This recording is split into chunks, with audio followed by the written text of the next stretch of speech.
stranded in the ice-cold death zone of Mount Everest. Blinded by the altitude and battered by hurricane-force winds, the climber lay motionless in temperatures plunging below -40 degrees Fahrenheit. Frost had claimed his face, his hands were frozen solid, and his pulse was barely there. Declared too far gone to save, his teammates left him behind. The man had no chance of survival when suddenly, 15 hours later, a spark of life proved the impossible. From being left behind to die to tumbling thousands of feet down icy slopes, I'll share 6 incredible stories of climbers who cheated death on Mount Everest. As always, viewer discretion is advised. This is the story of Jim Davidson. Jim Davidson was born in 1963 in Massachusetts. He grew up inspired by his father, who was a paratrooper and outdoorsman. His father's adventurous spirit sparked Jim's love for the outdoors and taught him the value of resilience. An experienced climber and geologist, Jim had conquered mountain ranges like the Rockies and Andes, but Everest was his ultimate dream. In 2015, after years of preparation, he joined an expedition to finally take on the mountain. For Jim, it wasn't just about reaching the summit. It was also a way to honor his father and the lessons that shaped his life. His journey began like most Everest expeditions. First, he went on a careful series of climbs to get used to the thin air. By April, he had reached Camp 1, which was located at over 19,000 feet. Climbers often rested here as they prepared for the grueling climb to the summit. The weather was clear, spirits were high, and everything seemed on track. But on April 25, 2015, everything changed. As Jim and his team rested in their tents that day, the ground beneath them began to shake violently. At first, they thought it was a strong windstorm, but when the shaking grew stronger and the sound of rumbling filled the air, they quickly realized this was no ordinary event. If you're familiar with Everest news or just news from Nepal, you've probably guessed what event I'm talking about. Yes, the infamous 2015 earthquake.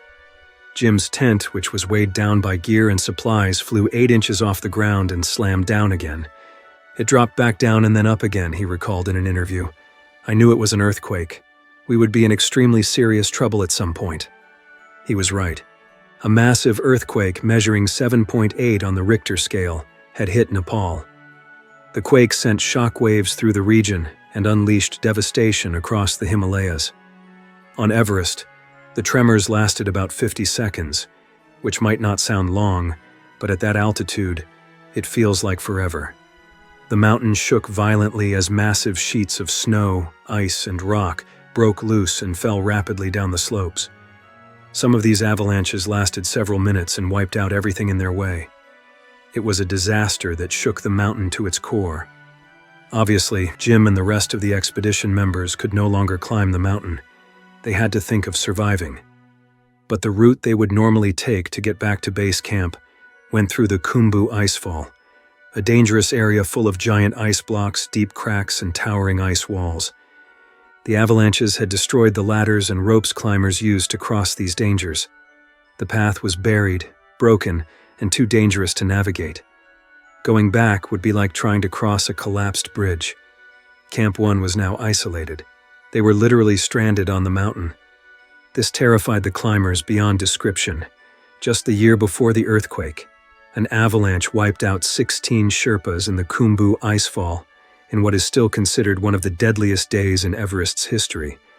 So you can imagine how they must have felt about being stuck on the world's tallest mountain 1 year later, feeling the after effects of one of the most powerful earthquakes in Nepal's history.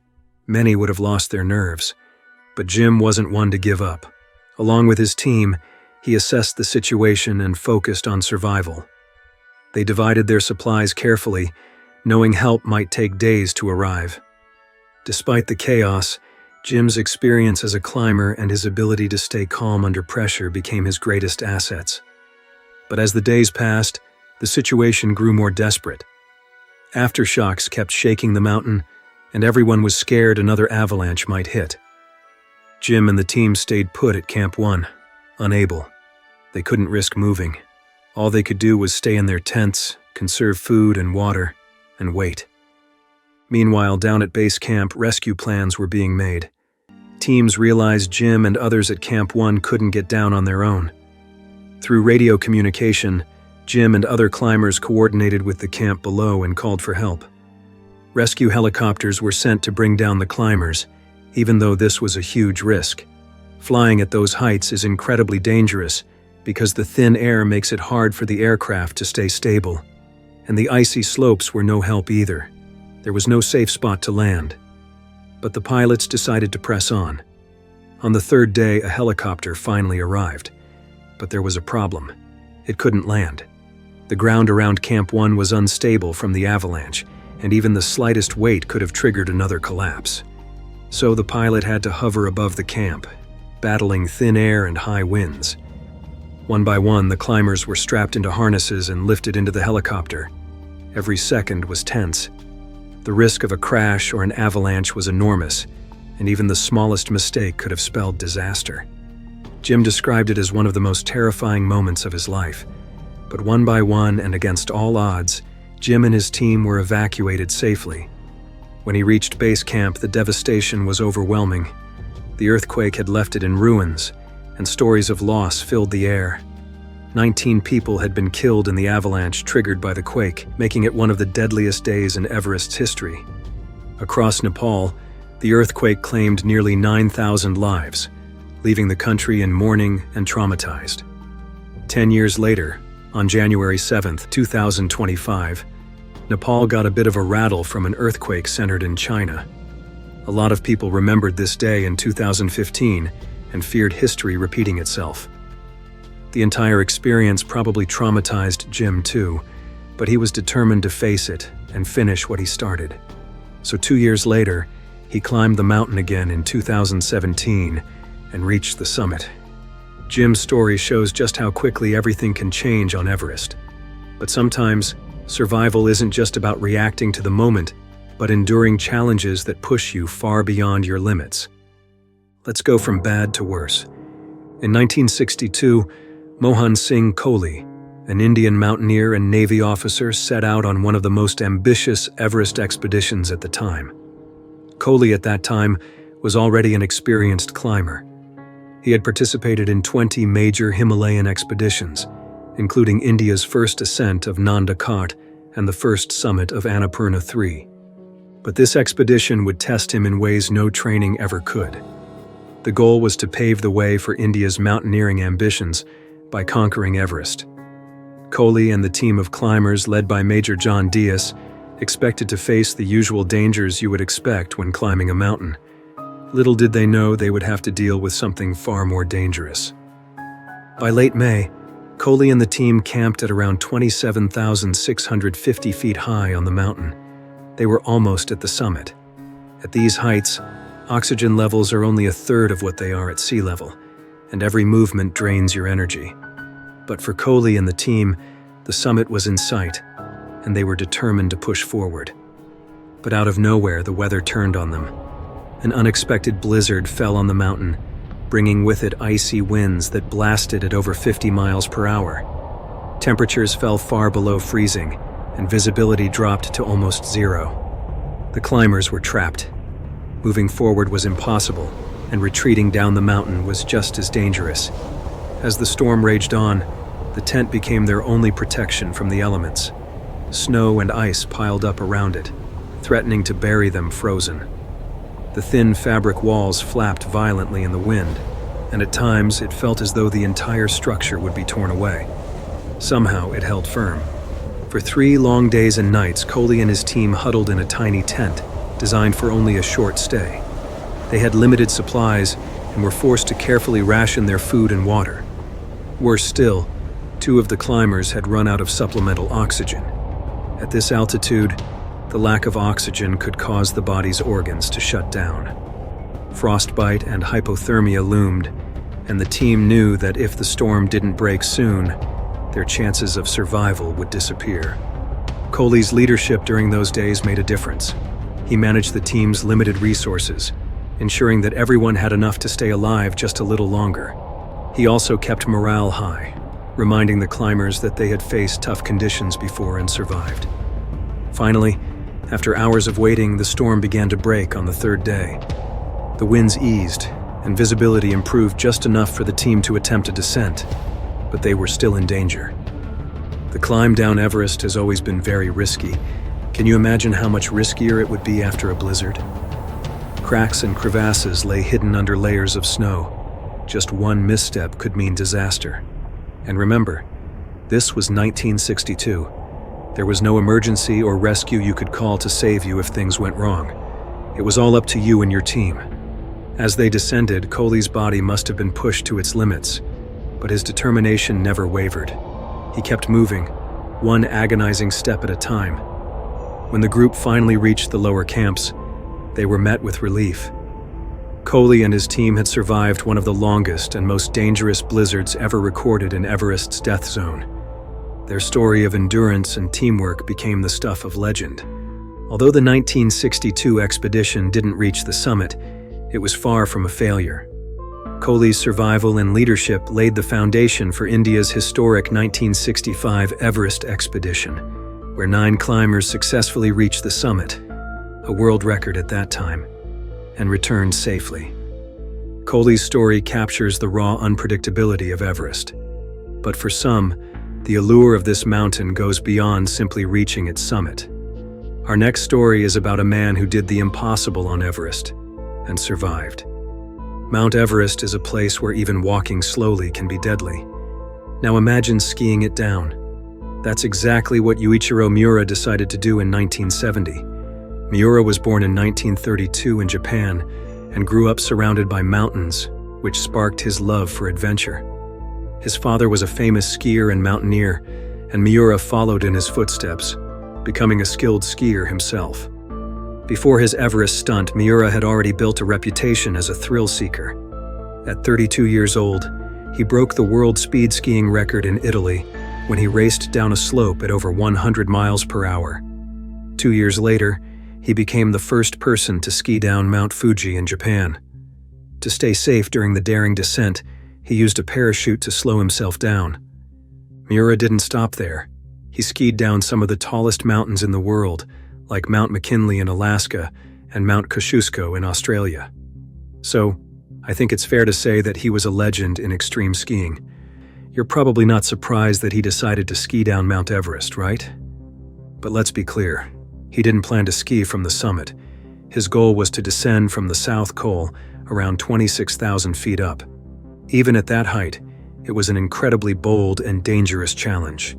The idea was to use the parachute to control his speed as he came down.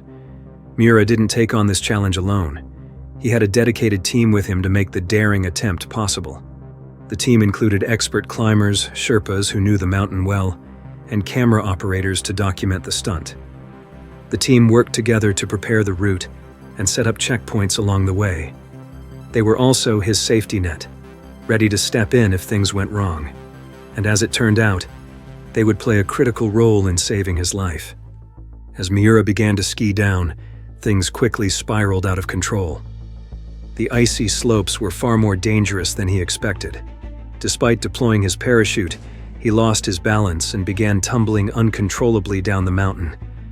Now imagine falling downhill at over 100 miles per hour, surrounded by sharp ice and rocks. That's what Miura faced. For 140 seconds, he slid and tumbled for more than 2,000 feet completely at the mercy of gravity. The parachute slowed him down slightly, but it wasn't enough to stop the terrifying fall. As he tumbled down the mountain, a massive crack in the glacier came into view. It was a deep, dark crevasse, big enough to swallow a person completely, and Miura was heading straight for it, unable. His speed was too high and the icy slope offered no grip. Miura was speeding straight toward it, unable to stop. His team could only watch in horror as he came closer and closer to disaster. It seemed like there was no way out. But by some miracle and sheer luck, he finally stopped just 250 feet from the edge. Miura lay still in the snow for a moment. He was bruised, battered, and barely able to move. But he lived. His team didn't waste a second. They raced down the slope as quickly as they could, careful not to trigger any more movement in the unstable snow. When they reached him, Miura was shaken, his body beaten and his energy gone. But he had survived something that should have been impossible. Miura's survival wasn't just about luck, but also about his mental strength. Even while tumbling down the icy slopes, he didn't give up. Later in an interview, he said he was 99% sure he wouldn't survive the fall. But despite thinking he had almost no chance, he stayed focused on slowing himself down, which helped him make it through. The story of Yuichiro Miura didn't end in 1970. Decades later, he returned to Everest, this time with a different goal: to climb it. And he didn't just do it once. Miura summited Everest at the ages of 70, 75, and 80, earning the title of the oldest person to reach the top of the world. Talk about a turnaround. Miura's story is often called the ultimate test of luck on Everest, but Beck Weathers' story takes that concept to a whole new level. Beck Weathers was born in Texas in 1946. A bright and ambitious man, he built a successful career as a pathologist. On the surface, his life seemed perfect, a respected professional with a loving family. But beneath it all, he struggled with depression and a profound sense of dissatisfaction. By his 40s, Beck felt stuck.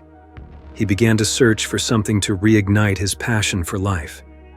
That's when he discovered climbing. The mountains offered something he couldn't find anywhere else: a way to push his limits, escape his struggles, and experience a sense of freedom. It wasn't just a hobby, it became his lifeline. The challenge, the beauty of nature, and the talks with fellow climbers gave him purpose. Over the years, Beck tackled major peaks, including Denali in Alaska and Kilimanjaro in Tanzania. Each climb pushed him closer to his ultimate goal: joining the 7 Summits Club by conquering the highest mountain on each continent. Everest, the tallest and most iconic, was the crown jewel of that dream. By 1996, Beck was 49 years old, and time was no longer on his side. He knew this might be his last chance to take on Everest. Driven by ambition and a desire to prove himself, he joined a commercial expedition led by Rob Hall, one of the most respected guides in the world. For Beck, Everest wasn't just about reaching the summit, but also reclaiming control over his life and proving to himself that he could rise above his inner struggles. What he didn't realize was that this climb would challenge him in ways he could never imagine. Like most climbers attempting the summit, the team started their journey in Kathmandu before heading to Lukla, where they embarked on a trek to Everest Base Camp. The trek itself was a test of endurance, winding through steep trails, high-altitude villages, and breathtaking landscapes. By the time the team reached base camp, spirits were high. Beck's group, led by the experienced Rob Hall, included climbers from around the world, all united by a common dream of conquering Everest. Over the next few weeks, they followed a usual schedule of acclimatization, climbing, and coming down between camps to prepare their bodies for the extreme altitude. For Beck, the climb seemed to be going well. He was determined and focused, even as the thin air made every step harder. By May, the team had reached Camp 4. This was the final stop before the summit push, and anticipation was building. The weather forecast showed a narrow window of clear skies, and the team prepared for the final ascent.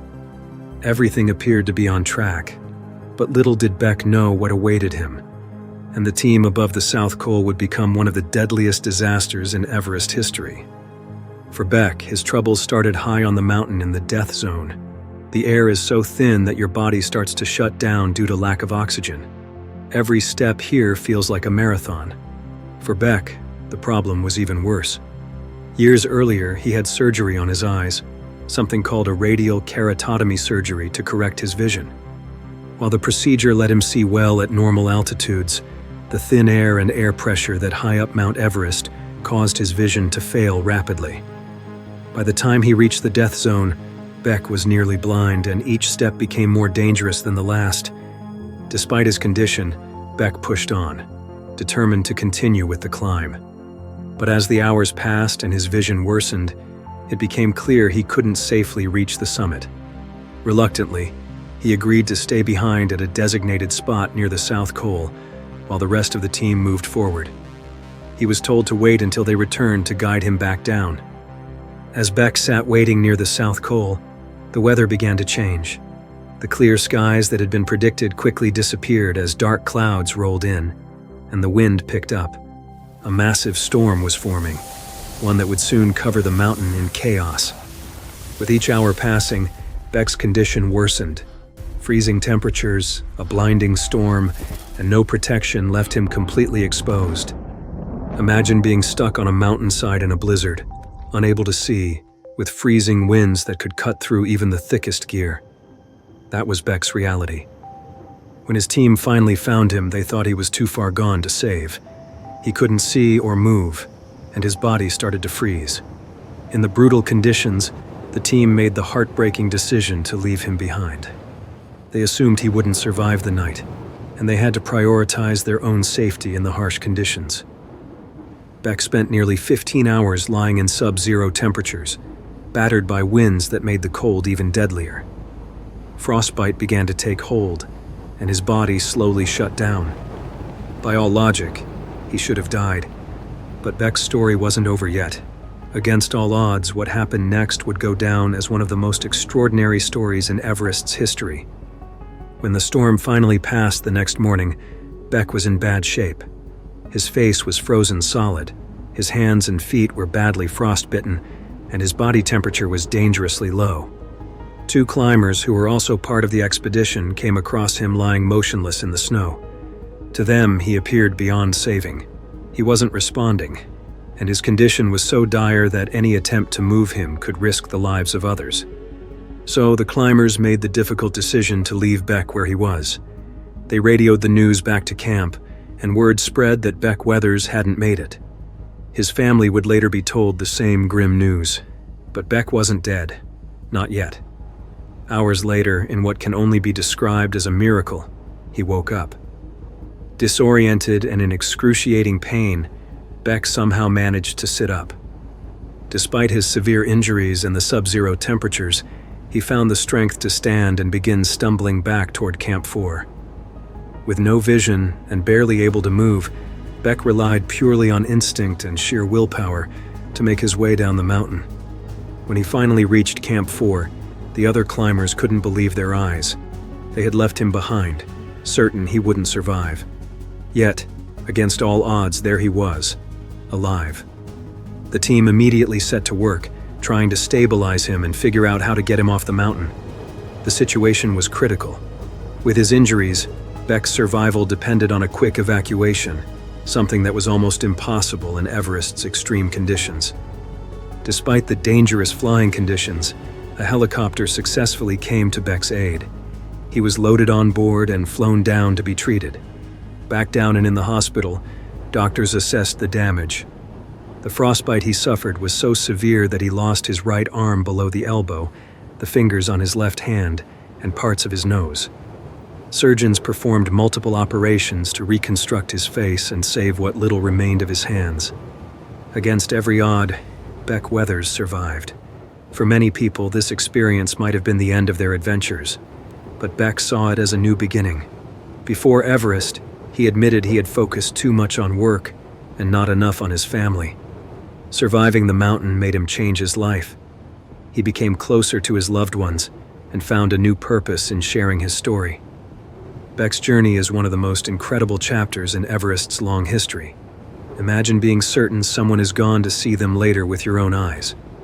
But he's not the only one who has been left for dead, only to beat the odds on the mountain. Our next story takes place 10 years later, and it's about another man who did the impossible. In 2006, Lincoln Hall, an experienced Australian climber, set out to achieve a lifelong dream, standing on the summit of Mount Everest. At 50 years old, Lincoln was no stranger to high-altitude climbing. He had been part of Australia's first Everest expedition in 1984, but bad weather had stopped him from reaching the summit. Over 2 decades later, he returned to finish what he had started. Lincoln decided to climb Mount Everest through the North Col route on the Tibetan side. This path is known for its incredible views, but also its harsh winds and dangerous conditions, making it a tough challenge even for experienced climbers.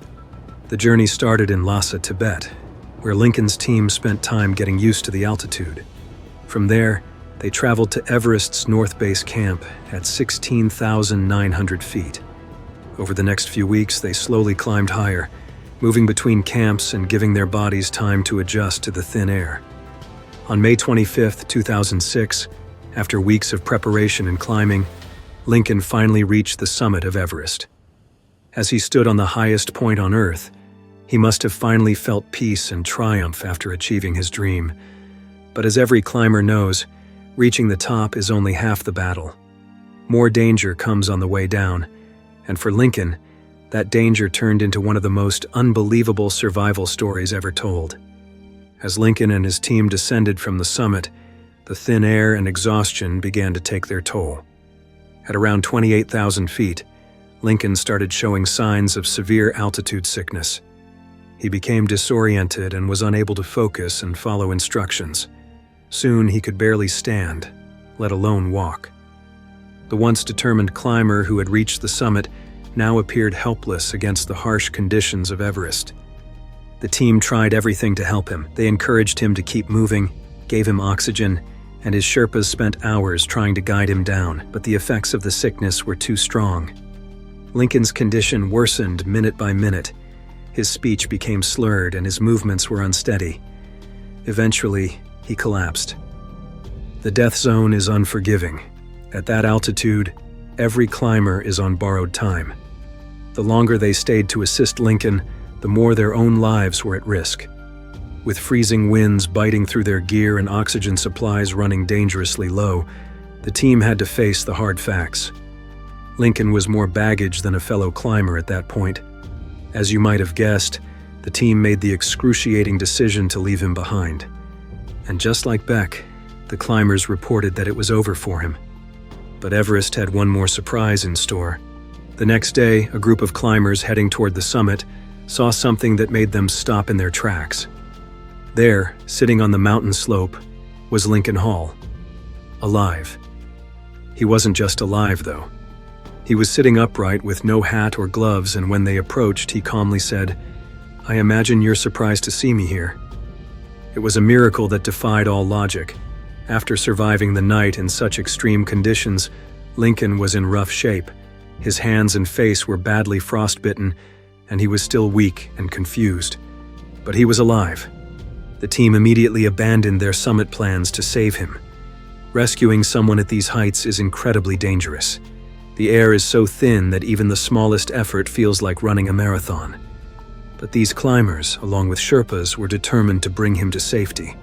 They immediately went to work, giving Lincoln oxygen, food, and extra clothing to keep him warm. They stayed by his side for hours and made sure he didn't slip further into danger. Realizing they couldn't do it alone, they called for help from Lincoln's expedition team, who sent Sherpas to assist with the rescue. Together, they carefully guided Lincoln down the mountain, step by step. It was exhausting work at that altitude, but they didn't give up.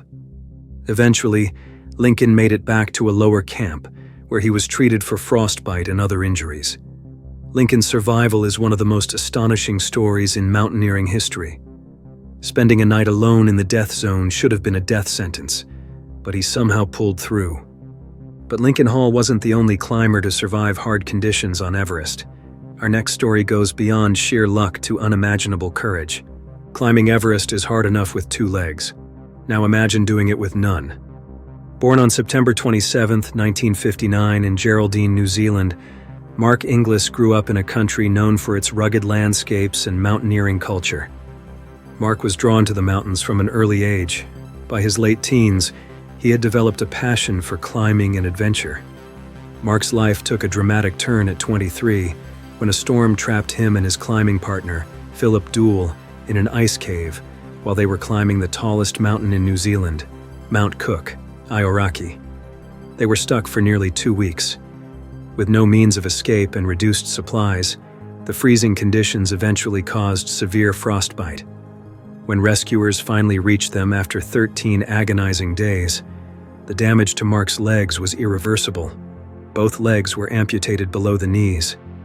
He spent years adapting to his new reality, learning to walk, and eventually climbing again using prosthetic legs. Not only did he regain his mobility, he also pushed the boundaries of what was possible for amputees. Mark's resilience didn't stop at climbing. He became a professional winemaker, a motivational speaker, and an advocate for people with disabilities. However, the call of the mountains never left him. He continued to climb, setting his sights on the ultimate goal, Mount Everest. By 2006, Mark had spent years preparing for the climb of a lifetime, but Everest was in a league of its own. The icy slopes, thin air, and unpredictable weather pushed even the most experienced climbers to their limits. For Mark, the stakes were even higher. His prosthetics weren't designed for Everest's brutal conditions, and his stumps, which bore all the weight, would be painfully vulnerable to frostbite and injury. But Mark was undeterred. He was determined to prove that even without legs, he could reach the world's tallest mountain. His story began like the others, with a slow, deliberate climb toward the summit. But for him, the first major setback hit early. Partway through the climb, one of Mark's prosthetic legs snapped. It was a devastating blow. The freezing temperatures had made the metal brittle, and now Mark was stuck. Again. Can you imagine being stranded thousands of feet above sea level, knowing that every second counts and the smallest delay could cost you your life? For Mark, there was no option to quit.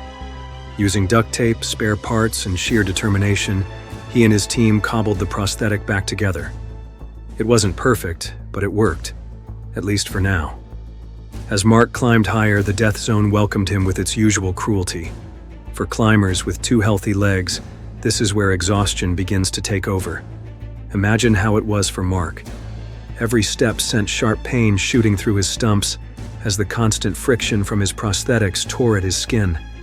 Bleeding and raw, his legs were a constant reminder that his body wasn't built for this. But he kept moving, inching his way toward the summit, knowing that every step forward was a battle won. The ice and snow beneath his feet were relentless, threatening to slip out from under him at any moment. His prosthetics struggled to find a grip on the uneven terrain, forcing him to put all his weight into balancing with his arms and upper body.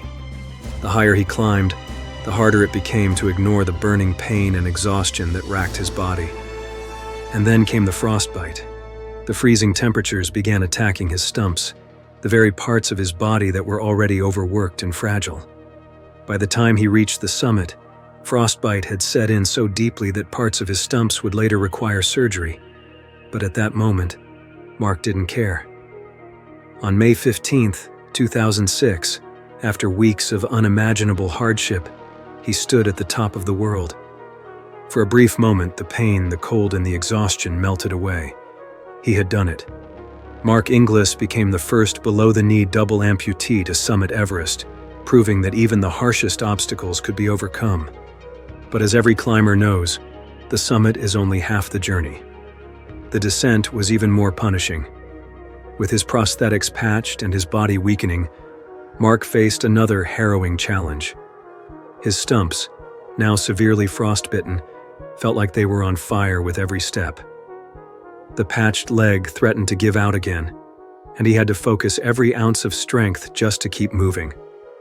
By the time Mark reached the lower camps, his body was broken, his stumps were devastated, and the frostbite had taken its toll.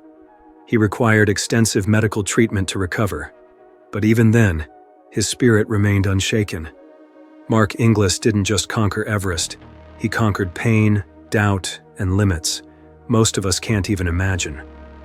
If Everest is a test of human endurance, Mark passed with flying colors. Mount Everest is where dreams and danger collide, testing the limits of human strength and survival. Their stories remind us that survival isn't just about luck, but courage, resilience, and the will to keep moving forward. Which of the stories moved you the most? Let me know in the comments. Thanks for watching, and I'll see you in the next one. Stay bold and live brave.